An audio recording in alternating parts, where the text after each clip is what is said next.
Mr. President, Excellencies, Nepal remains firmly committed to the implementation of Paris Agreement. We have submitted an ambitious NDC that plans to decarbonize our economy in all sectors. Nepal aims to reach a net zero emission by 2045, will ensure that 15% of our total energy demand is supplied from clean energy sources and maintains 45% of our country under forest cover by 2030. With abundant water, forest and biodiversity resources, Nepal can be a leader in sharing clean, green, nature-based climate solution in the region. With temperature rising higher than the global average, glaciers are receding, snowfall is decreasing, and permafrost is melting in the Himalayan region. Extreme climate events are increasing, causes huge economic and ecological losses with precious human lives. Around 80% of Nepal's population are at the risk of natural and climate-induced hazards. During the last 40 years, natural disasters have caused close to $66 billion on physical, economical damage in my country alone. Rapid warming in the Himalaya poses serious threat to food, water, energy, and human security of the entire region. Glacier melting also contribute to the existential threat to the coastal and island countries due to sea level rise.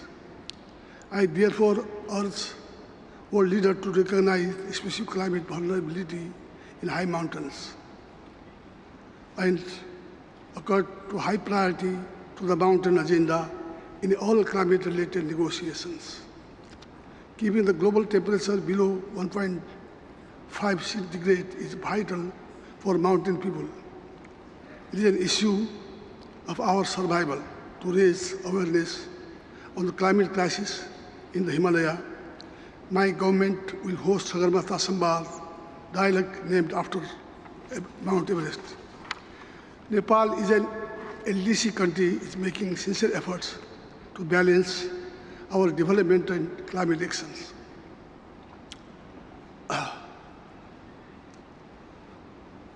We are engaging with all stakeholders, including the private sectors, indigenous people, disadvantaged community, women, youth, in all our climate actions.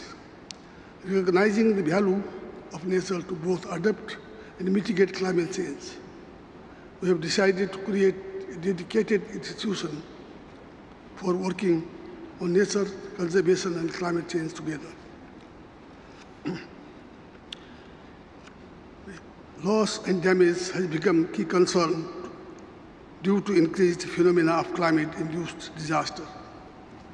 This subject must find a place under Article 4.8 of the Convention.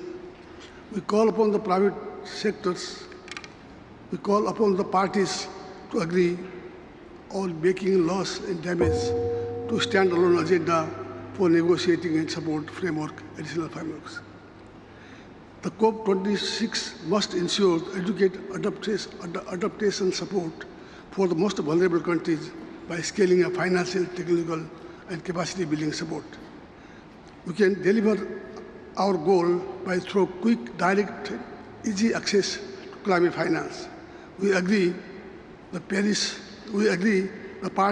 to agree on the clear roadmap for a new collective, quantified, and ambitious goal to climate finance before 2025.